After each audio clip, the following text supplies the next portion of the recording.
श्री वृंदावन बिहारी लाल की जय। आप सभी को सादर प्रणाम। श्री राधे। आज का प्रसंग है मनुष्य के कल्याण का सर्वोत्तम साधन क्या है। क्योंकि इस कली काल में मनुष्य की आयु बहुत कम है, उसका भाग्य भी बहुत कमज़ोर है। स्वभाव से मनुष्य बड़ा आलसी है, मंदमती है, कम अक्ल वाला है, बाधित जीवन है, अर्थात उसके जीवन में चारों ओर संकट ही संकट हैं। ऐसी स्थिति में यह मनुष्य क्या ऐसा साधन करे कि वह अपने कल्याण को प्रशस्त कर सके। तो मनुष्य के कल्याण का सर्वोत्तम साधन क्या है, यह प्रश्न श्री सूत जी महाराज जी से शौनक आदि ऋषियों ने श्रीमद् भागवत जी में किया है। अर्थात उन्होंने हम सब की ओर से ऐसा सुंदर प्रश्न किया है। तो इन 5 दोषों के कारण मनुष्य अपना कल्याण वस्तुतः कर नहीं पाता है, उससे अपना उद्धार हो नहीं पाता है। तो ऐसा क्या करे मनुष्य कि वह अपना कल्याण बहुत ही जल्दी कर सके। ऐसा सर्वोत्तम साधन क्या है। पुंसाम एकांततः श्रेयस्तन्नः संशितुमर्हसि। ऐसा प्रश्न जब सूत जी महाराज से शौनक आदि ऋषियों ने किया तो शौनक जी ने बड़ा ही सुंदर उत्तर दिया है। सूत जी ने शौनक आदि ऋषियों को बड़ा सुंदर ही उत्तर दिया है। अतो वै कवयो नित्यं भक्तिं परमया मुदा वासुदेवे भगवती कुर्वन्त्यात्म प्रसादनीम। अर्थात आत्म प्रसाद आनंद कल्याण की प्राप्ति के लिए मनुष्य को कृष्ण भक्ति ही करनी चाहिए। इसके अतिरिक्त सर्वोत्तम साधन इस संसार में और कोई दूसरा नहीं है। इसलिए सूत जी ने कथा के आरंभ से पूर्व श्री शुक मुनि को वंदन किया।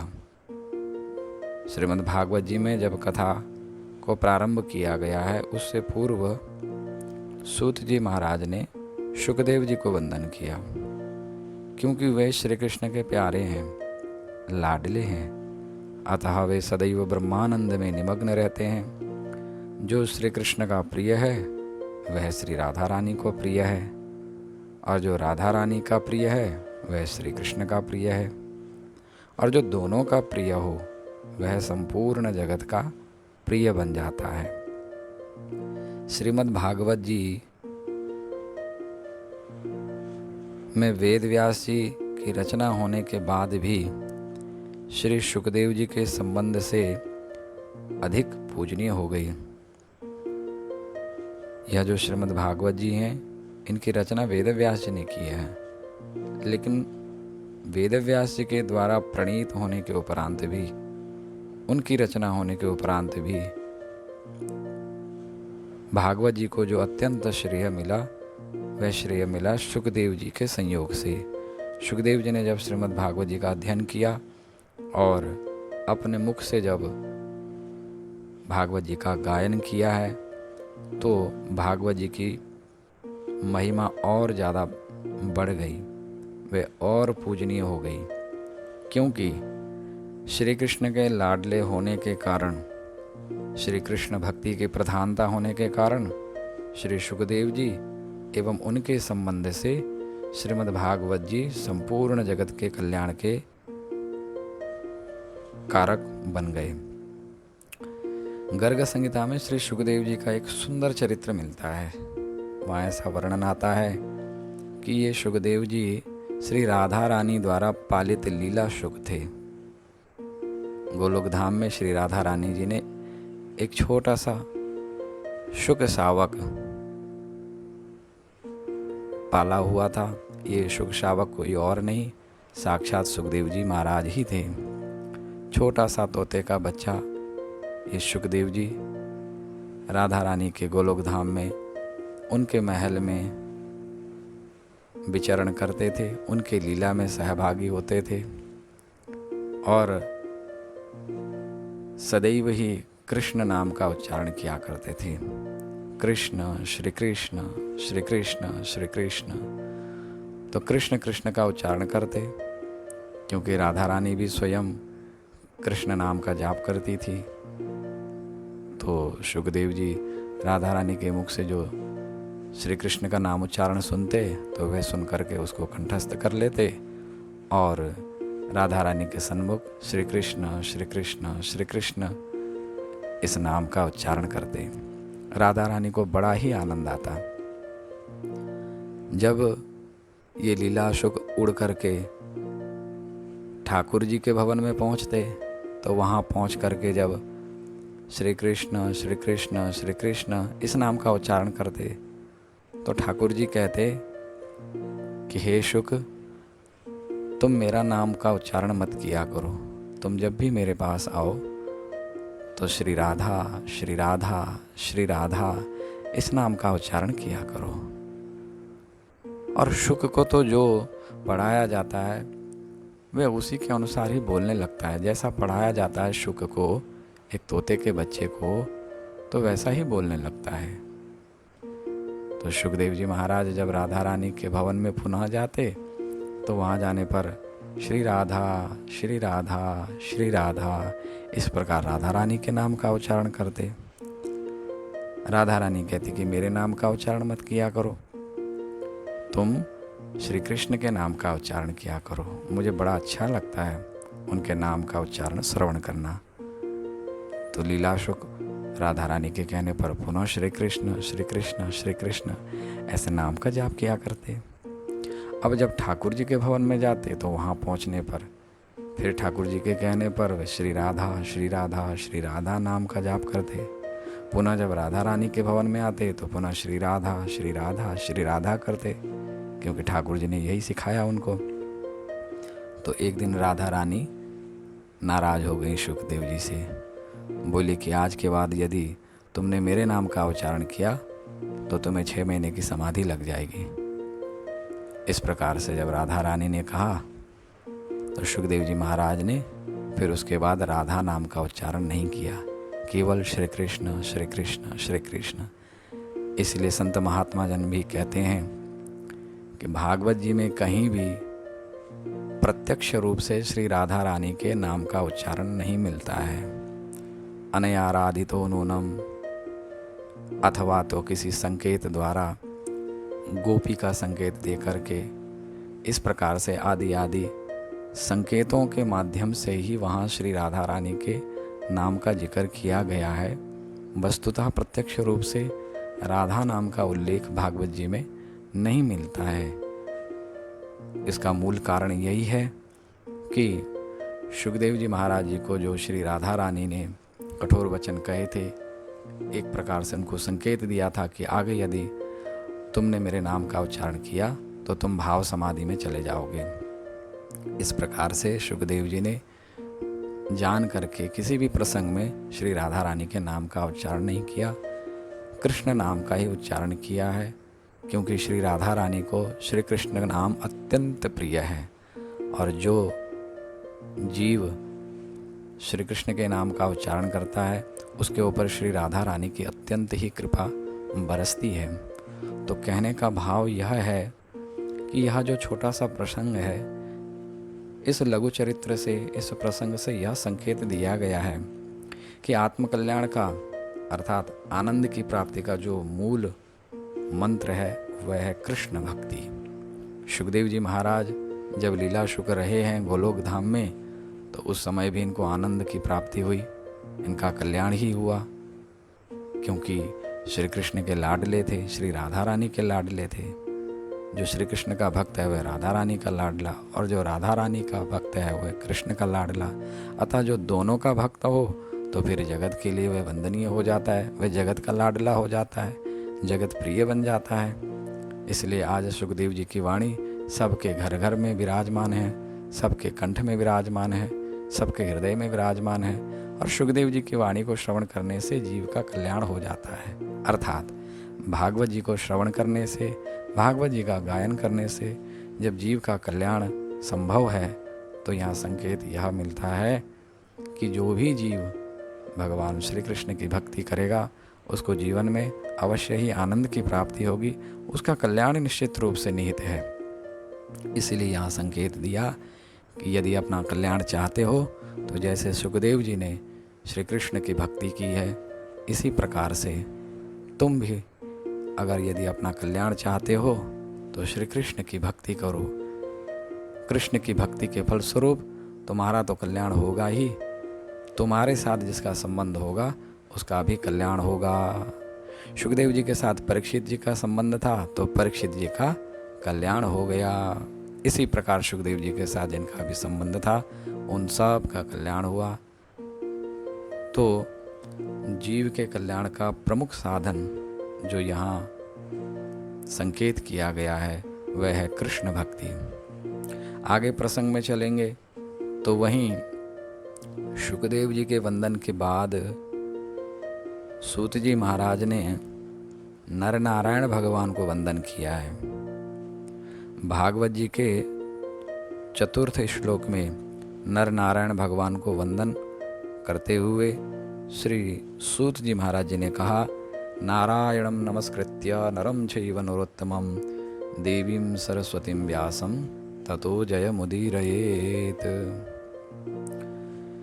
यहाँ नर नारायण भगवान को जो वंदन किया है, इस वंदन के पीछे भी एक संकेत है। नर नारायण भगवान तपस्या की मूर्ति हैं। बद्री नारायण क्षेत्र जहाँ कलाप नाम का गांव है, उस कलाप ग्राम में आज भी नर नारायण भगवान हमारे लिए, हम सबके कल्याण के लिए तप कर रहे हैं। वे भले ही हमें दिखाई न देते हों, परंतु वे हमारे कल्याण के लिए अहरनिश तप कर रहे हैं। जीव के कल्याण के लिए वे तप कर रहे हैं। आज भी ऐसी संतों की मान्यता है कि कोई यदि कृपा पात्र हो, कोई योग्य सत्पात्र हो, तो ऐसे सत्पात्रों को जिनके ऊपर भगवान की कृपा है, उनको आज भी नर नारायण भगवान के दर्शन प्राप्त होते हैं। मनुष्य इंद्रिय सुख के लिए तो सारी जिंदगी तप करता है। एक मनुष्य अपने इंद्रिय सुख के लिए सारी जिंदगी तप करता है, अपने आप को तपा देता है।